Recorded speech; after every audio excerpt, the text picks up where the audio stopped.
ए तो टोटी कैसन बा हो? हमर टोटी उजर उजर बा। उजर उजर टोटी रहेला तो रहेला ना, करिया करिया रहेला टोटी। हमरा में नहीं के करिया उजर बा। का जानी तोर कौन टोटी है? डुप्लीकेटवा का ओरिजिनल नु है। ओरिजिनल है? तब सामान में करिया बा कि गोर? गोर बा। ए करवावे लोग तो मजा आवेला। हाँ तो मजा आई ना, करवाला पर मजा ना आवेला। खूब करवावे लोग। हाँ तोर कितना देर में गिर जाला? बस 5 मिनट में। छी 5 मिनट में हम 2 घंटा खिंचवा लेवे ने। ए बाप रे, हमरा से ना हो खाली 2 घंटा। हमर तो कल हम फेन मन कर दे, कल हम फेन मन कर दे। हमरा ना होखेला। ना होकेला हमरा आदमी के 5 मिनट में गिर जाला त का करे? तुहार ना गिर, तू कहिया कि और कर। हमरा बॉयफ्रेंड के 5 मिनट में गिर जाला। तोर बॉयफ्रेंड के हम तोर भतार के कहत हई। भतार के तो 2 मिनट में गिर जात। जा हमनी के बॉयफ्रेंड से तू भेंट कर लेबू नु तोर पानी निकाल दी। बॉयफ्रेंड हमर ना 5 मिनट में तो सब मियाज फ्रेश हो जात। फ्रेश हो जाला? गाँव में करेला? छी छी पीछे घोड़ी बना दी। आ केस धली जेंगा रसरी धरल जाला ओंगा धले हमारे पीछे से मारी दौड़ा दौड़ा के। बाप रे बाप, दौड़ा दौड़ा के। हाँ तू वो दौड़बो वो दौड़ी। एगो चामुक ले ले रही चुतरे पे मारेला। हम पीछा ना करावेला जा। हम तो ओंगा कोयले बानी मजा आवेला। मजा आवेला पीछा? बाप रे बाप, ओठ खूब चुसवावन खूब चुसवावन। वैसे तोर ओठ बड़का बड़का बाटे। मोट हो गल बा चुसवा चुसवा। चूसे चूसे। अरे ऊ छाती दोनों मुंह में ढुका लेवल, एगो दाबेला एगो पिएला। खूब मने ढीट मारेला देह में। ठीक तो बाटे। अब वो से कैसन हो? वो से कैसन हो? तब अब हम गोड़ पर से लेके पूरा सामान तक चाट लेवेला। ऊ हाँ ठीक है बा। और सब सुनावा ना तू अपना बॉयफ्रेंड के। तो बॉयफ्रेंड के नु बात कहता नहीं कोनो अपन भतार तोहर लेवेला। कोई बेर तो ना कहता है। वो तो रात भर में दो ओकरा लगे हम सुतम न 10 टिप मार लिए। 10 टिप? बाप रे। आ कोई मिनट रखेला? कथी करेला कोई मिनट? आधा आधा घंटा। आधा घंटा पर लिए आवे न सन 2 गो गोली। उ एगो खा लेवेला हम एगो खा ले। खूब कर ले सन खूब। बाप रे। तो तोर बॉयफ्रेंड फोन ना करला कहियो? बुलावा नहीं कि? ए हमर बॉयफ्रेंड तो फोने पे सेक्स करेला हमरा संगे। हां हां फोने पर? फोने पर हां। हमरो बॉयफ्रेंड ना फोने पर सेक्स करेला। फोने पर मारेला। फोने पर हम वीडियो कॉलिंग कर लेवेला। आएंगे करेला। बैग तो वीडियो कॉलिंग कहत पूरा उठा देवेला। तो वीडियो कॉलिंग करत हम तो कॉलिंगे पर ओकरा ऐसन ऐसन बात कहनी सन हमनी के ओकर लंड खड़ा हो जाला मुठ मार लागला। हमरो मन कह देवेला। तो ओइ लखन तो वो बाप रे हम कई ढुकाई हम बोलम हां ढुकावा उतने में मुठ मार लेवेला उ कर लेवेला। आई हमरो मन कह देवेला। बताओ तो तू अंगुरिया लिया न त धइले रही मुरई ढुकाई। हम बैगन धइले रही बैगन से कर ले। हम बैगन ना ढुकाले खजूली हो जाला हमर। हम बैगन से मुरई से। हाँ मुरई ठीक रही। उ ठीक रहेला ना। और एथी आ फेनु का करे एथी अब मुरई बैगन फिर माने लेके रख दिला घर में जा। आ जब फोन करला ना तो हाँ आ थी अगल बगल पूरे सब पूरे का हो बैगनवा का सूखता हमने ये सब खराब हो गई बैगन। बैगन लौकी के फेर पर हमार बैगन तो हमारे बॉयफ्रेंड जन बानू वो हमारे कथी कथी ना किन के देवेला। बॉलेसियर एक दिन कोनिया बॉलेसियर करिया रंग के खूब सुंदर फीता वाला किन के ले आइला। और एक दिन कहनी हमरो बॉयफ्रेंड ना किन के देवेला सारा कुछ। और एक दिन कहनी त हमरा कछिया किन के ले आइला। हमरो ना किन के लाइला। देखा मैं बॉयफ्रेंड गंजी किन के लाइला था। ई घेट में पहने वाला। हां ना तो हमर बाने वाला देले बा। हमर घेट में पहने वाला। हां हम कंठी मारल लेके झूलल रही। ठीक है बा। और ये मारला साफ लेखन इतना जोर जोर से। ई जब मारेला त हाउ हिलेला कि ना? हिली ना। केंगा हिलेला? इंगा हिलेला। दोनों ऊपर नीचे होता है।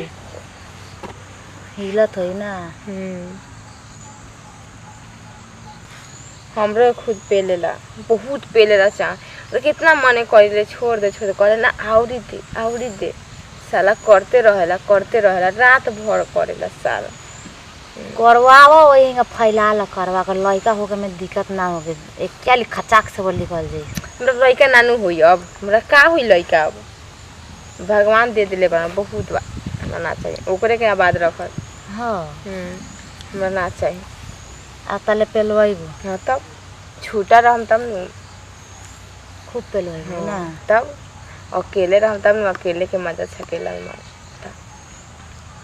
हम बियाह करम तो खूब पेलवाइम आएगा तो पेलवाइते बानी तब बियाह करलम तब तो खूब छूटा करवाइम तब बियाह कर लेबू तो अपन राज हो जाइए लेकिन हम बॉयफ्रेंड से कितना दिन करवाइबू दूसरा का भतार से तो बतावा दूसरा का भतार के दूसरे लेखा ना वो दूसरा का भतार ना हो केहू को भतार नहीं वो अभी सिंगले बा सिंगले बा तो फिर भी ओकर बियाह होई नु हां तब तो हमरे संगे न तो डबल हो नु जाई हां तो तोरे संगे होई तब दारू ठीके हो जाई का गेनी हम हरियाणा नु तो खूब पेलवनी हो बा तू हरियाणा के बात कहत रहो हम तो गरनी अब कथी बोलला दिल्ली में एगो भेटा गेल लइका बस उ हमरा के लाइन मारे हम ओकरा के लाइन मारते राते भर में पट गईनी सन हमनी के राते भर में हम करवा लेनी हम हरियाणा से आनी तो पटना गेनी पटना में भेनू करवानी बड़ा जगह करवानी कितना के नाम बतावल जा तो हमनी के कितना गोड़ से करवा के बैठ गईनी सन कितना गोड़ा बतावल जा हमनी के बीगल फेकल लोग अभी खात है चाटत है हमनी के छाट के बिगले बनी सन नु तो उहे सन अब लेके घूमता सन बात सही बाटे ना हमनी के छोड़ल छाड़ल खाई होई सन हमनी के दूध खात हो सन तो हमनी के कितना खेल के बैठ गए सन कितना ना हौ मोतिहारी से हौ पटना से हौ कहाँ से हम तब कहाँ से आदमी आवेला हमनी के कैसन जगह के कैसन जगह के आवेला सन कैसन आदमी से भेंट मुलाकात होकेला हमनी के तो उस आदमी सब ना करेला हैं एक तरीका में पट जाला हां ये बात सही कहला तेका रोड पर तू चलिया तो तेका नीमन कपड़ा पहन के तेरे पर कितना लाइन मारेला जा ठीक है बोलता है ए अभी कम बनी का अभी तो कम नहीं खू अभी तेका रोड पर निकला ना साला सन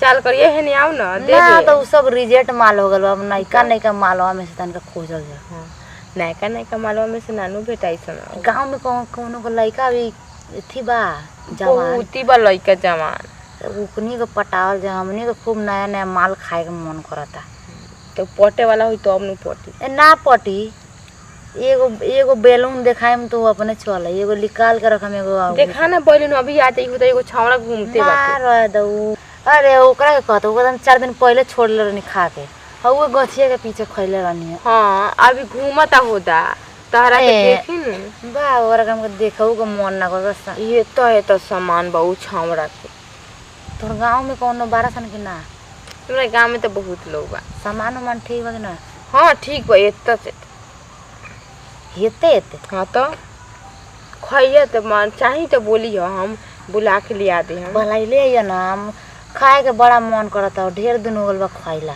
अब हमार नु बिहान तो हम बुलाइले हम तोरा लायत त समय ओ सामान बेसी ना 4 गोड़ा के ले ले हम अकेले देख ले हम 4 गोड़ा बाप रे बाप 4 गोड़ा केमे करबे रे अगर एगो पारा पारी करम हम एगोरा के पिछाड़ू करते एगोरा के आगाड़ू करते एगोरा मुंह में करते हैं एगोरा के तू मुठ मारबे पारा पारी करम अच्छा पारा पारी तू एक काम करे तू मुठ मार के लोग खड़ा कइले रहिया आ भेजते जाइए हमरा लगे हम करवैते जाए ठीक बा पास होने से करते जाई सब हां ठीक तो चलल जाओ हां अभी रुको ना अभी रुका ना हां तो एंगा कोई नहीं है रुको माने जाइत रहलु ह तो का करिए नहीं आए नहीं तो मन खराब ऐसा बात सुन के मन खराब होता हम अपने मन खराब का कोनो नतिया मन करते यही में बैठले घस के गिरा ली कोनो नतिया आव तो नहीं कोनो नहीं खावे का ए सब नतिया छाटल माल हो वो लोग रिजेक्ट कर देले उन लोग के बात ना का जब रिजेक्ट माने करी त रिजेक्ट वे काम में आई ई बात सही कर ले मन करी त कहां जाइबू मुठ मारे हाँ जानत रहो एगो बॉयफ्रेंड हम फसैले बानी। हाँ ओकर सामान बहुत बढ़िया, ओकर बॉयफ्रेंड नु बड़ा बढ़िया बा जानत रहो। ओकर सामान हम देखले रहनी पेशाब करते रहनी, बाप रे ओकर सामान देख के तो मतलब फिट मार देले रे। बाप रे बाप, अंदर जाई तो और फिट मार तो सुनो ना फिटवा मार देले रे, तो ओने से कौन दो एगो में सखी है तो पानी छीट के हमरा के उठाइला से। देख रे नु जब निकाल के जब मुते लागल ह, बाप रे बाप हम तो दांते लाग गे रे। हम तो केहूंगा करे लगी तो दांत ना लगी, बस सामान देख रहा पर फिट मार दिलक। आ जब पेरी तो फिट ना मारी ना, दांते लगा दी। तो चलो क्या अब? हाँ साँझ होता, चला। साँझ हो गया, कब से बैठल बानी सका। चलो।